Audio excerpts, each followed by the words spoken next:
In the CCM genre, Phil Wickham is one of the great guitarists.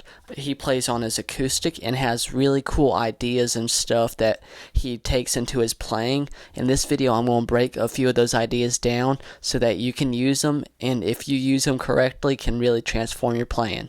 With that, let's hop right in. C, F, there's a G. So the first idea I'd like to break down of his is his use of chords in the key of C. He likes to play it is, let's start on the C. He takes his normal C, so I'll have tab right here so you can see the chords. He takes his C like that and puts his pinky finger on the 3rd fret on the low E string, so it will sound like this. And then he will take this finger off, so the middle finger off completely, and lay this finger down to touch the D string so that it's muted. And he'll strum all of those strings. So the 5th, the 3rd, the 2nd, and the 1st. Getting this. That little pinky right there for the C chord adds the 5th. So it's adding the open G. Just adds a little more to it. And the next chord that he really likes to use is the F chord. So what that chord is keeping this C, you bring your top finger, which is the C, and bring it down a string. So bring it down to the D string, but let the 3rd string that you're just muting ring out and keep the same position, and that is an F. And make sure you mute the top 2 strings. Just like that. And then the final chord that he uses is the G. So what he does with that is he will use this finger, the ring finger, and move it up to the 3rd. And if you leave it how, like with the C, it makes a G suspended, so suspends the sound. If you want to do that, you can keep it like that. But if you take off this finger, your pointer, it's a normal G. And so with that, it makes it really seamless to move around with the chords, so he could do.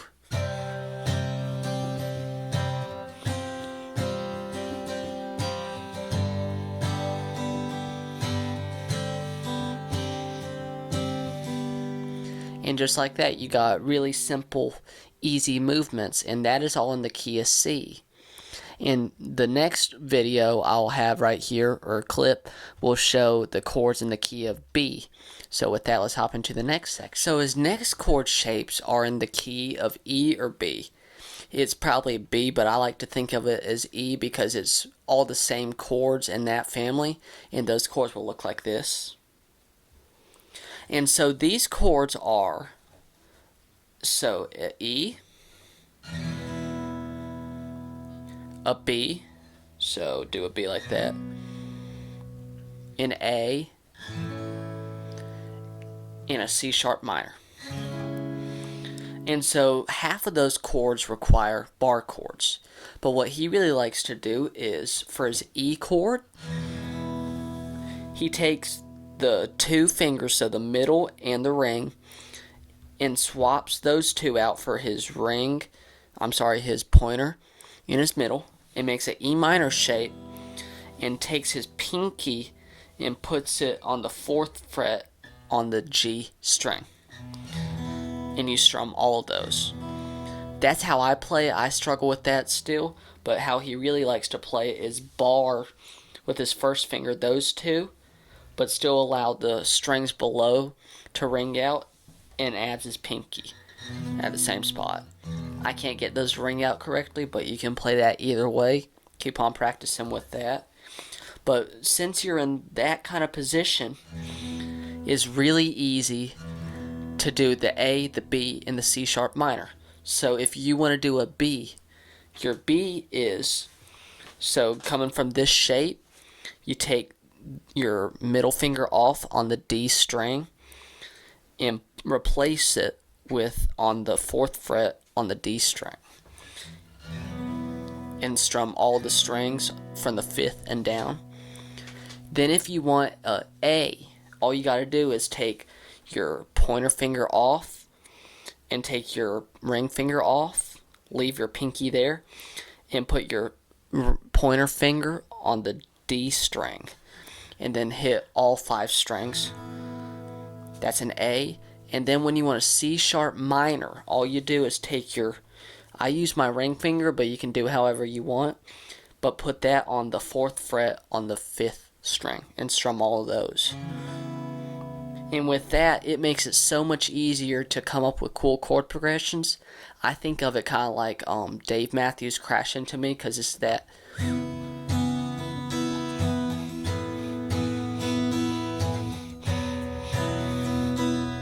Not exactly, but you can get that idea. But it makes it so much easier to reach all those chords. But also, if you have another acoustic guitarist just doing the normal chords, it adds some spice to it.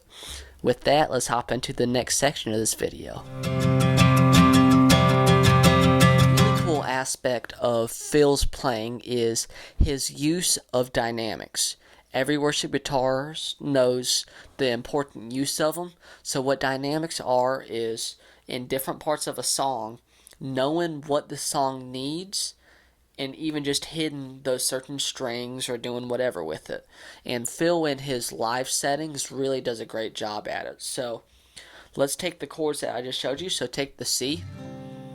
So for dynamics, what you could do is, for give or take Live and Hope, the intro of that, just hit the top 3 strings, the bass 3 strings. So, but like every beat, like every measure, strum all the strings. But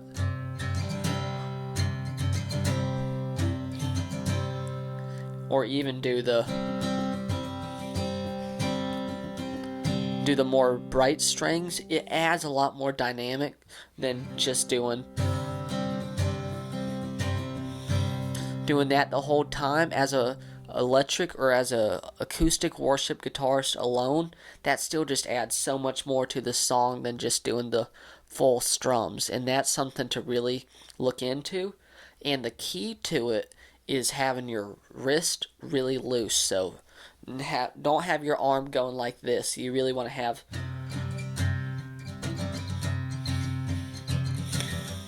just like that.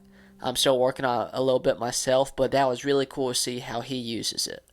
Let's hop into the next part. I'm tuning my guitar down a half step, so instead of E, I'm actually in E flat. In his live worship settings, Phil really likes to tune his guitar down either a whole step or a half step to help reach his higher keys easier, but it also includes a lot of benefits that can help everybody out.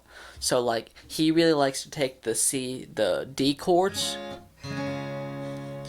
and so what that does is, instead of having to do all the bar chords for C sharp minor or C sharp key, it's just doing the chords you already know for the song. But what's really cool with this is the strings. I have mine tuned down a half step, so the strings are so much easier to play on, even for beginners. So this is actually a C sharp chord, but it's a D, so all of the chords still carry over. But what's also really cool about it is, since I have a half step down, you can use a capo. So I'm using a Thalia capo, really cool capo, but that's not the point here. You put it on the guitar, so since mine's a half step, if I put it on the 1st fret just like that, I'm in standard tuning and keep on going up, and it still acts as the capo. So if you don't want to do all those bar chords, you can just tune it down a whole step, half step, whatever, and still reach those, and really easily change through it. Just as simple as that. And it also, for beginners learning, makes it really, really easy on the fingers. So the D, C, G, even just doing bar chords, so much easier on the hand. And he uses that all the time with his playing. As a worship guitarist, Phil Wickham really knows his guitar stuff. He's past the worship guitarist, and between his half-step down tuning to his chords and even to his dynamics, he really understands how the acoustic guitar works and what the worship setting needs, and there's so much to learn from him. This is just a tip of the iceberg. I hope this has helped you out. Don't forget to like and subscribe, and if you have any comments or song requests or anything, leave them down below, and I'll be happy to look into them for you. Take care. See you next time.